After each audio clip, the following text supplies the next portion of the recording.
Mitchell Ostergaard. Age? 14. Where are you from? Drumheller. Position you play? QB. And you play that for what school?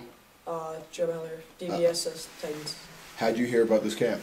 Heard it on the announcements for the school.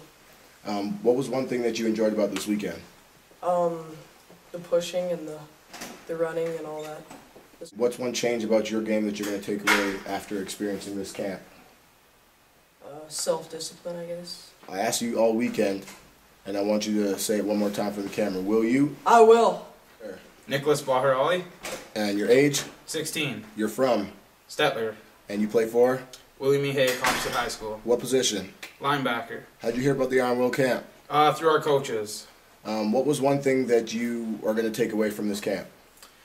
Probably work ethic and just knowing that you can push yourself farther. Like most camps, they push you, but you don't learn how to take it to the next step.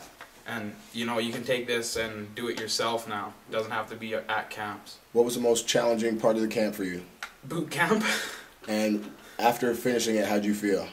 I felt good. But you feel good about yourself after you know you can do something that hard and push yourself that far. From the skill development aspect, what are 2 takeaways that you're going to have now for your position at linebacker?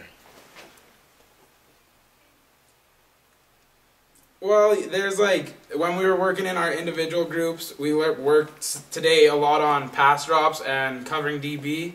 So, inside shade and outside shade. And one time I messed up, and I know because when I was on an outside shade and I turned this way with the quarterback, the DB snuck around me and I lost him and he caught the ball. So I know I got to keep on his inside, and if I'm going to turn, I got to turn with him so I can see him.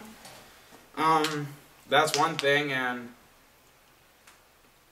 I think that's the main thing I can take away from this camp. What about the team aspect? What's one thing you're going to bring back to your team about the team aspect that was emphasized during the camp? You got to know how to work together as a team and finish through as a team. Like we did when players were finishing drills and coming through the line. You got to clap them through and encourage them. So right on. Teamwork's a big thing in football. Always. Appreciate it very much. No problem. Thank you. Right on. I've been asking you all weekend, and I just want to hear it one more time for everybody at home. Will you? I will. And from the team approach, what's one thing you're going to bring back to your team about how to handle them when you're in your team setting at practice this week? You always got to encourage them. Like when they're doing their drill, I might be faster than them, but they always got to encourage them to go as fast as they can so they push themselves. Nice. What was the toughest part of the camp for you? Boot camp. And what's one thing you're going to take away from it? I learned some new drills that will help me with my core strength. Nice. What'd you like the most about the camp? The quarterback individual stuff. Right on. Why was that? Because it taught me more about what I was doing, not what different positions. Will you? I will.